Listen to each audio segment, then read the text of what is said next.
ഹരിയാനയിലെ റോഹ്തക് ജില്ലയിൽ ബൈബിൾ കത്തിക്കാൻ ക്രിസ്ത്യാനികളെ നിർബന്ധിച്ച് ആര്യ സമാജ് അംഗങ്ങൾ.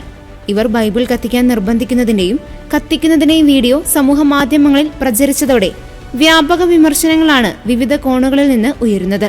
മതപരിവർത്തന പ്രവർത്തനങ്ങൾ ആരോപിച്ചാണ് സംഭവം. വീഡിയോ ദൃശ്യങ്ങളും പ്രാദേശിക റിപ്പോർട്ടുകളും അനുസരിച്ച് ആര്യ സമാജ് അംഗങ്ങൾ ക്രിസ്ത്യൻ കുടുംബങ്ങളെ ആക്രമിക്കുകയും മതപരിവർത്തന ശ്രമങ്ങൾ ആരോപിച്ച് ബൈബിൾ പരസ്യമായി കത്തിക്കാൻ നിർബന്ധിക്കുകയും ചെയ്യുന്നുണ്ട്. റോഹ്തക് പോലീസ് സ്റ്റേഷൻ പരിധിയിലെ ഒരു ഗ്രാമത്തിലാണ് സംഭവം നടന്നത്. വീഡിയോയിൽ ജനക്കൂട്ടം ക്രിസ്ത്യൻ നിവാസികളെ വളയുകയും ക്രിസ്ത്യാനികളെ രാജ്യദ്രോഹികളെന്ന് വിളിക്കുകയും ചെയ്യുന്നുണ്ട്. ബലപ്രയോഗത്തിലൂടെ ബൈബിൾ കത്തിക്കാൻ പറയുമ്പോൾ സങ്കടത്തോടെ വിശുദ്ധ ഗ്രന്ഥങ്ങൾ തീയിലിടുന്നതും മറ്റു ചിലർ ഇത് ചിത്രീകരിക്കുന്നതും ദൃശ്യങ്ങളിൽ കാണാം. സംഭവത്തിനു ശേഷം മനുഷ്യാവകാശ സംഘടനകളും മതസംഘടനകളും വലിയ വിമർശനവുമായി രംഗത്തെത്തി.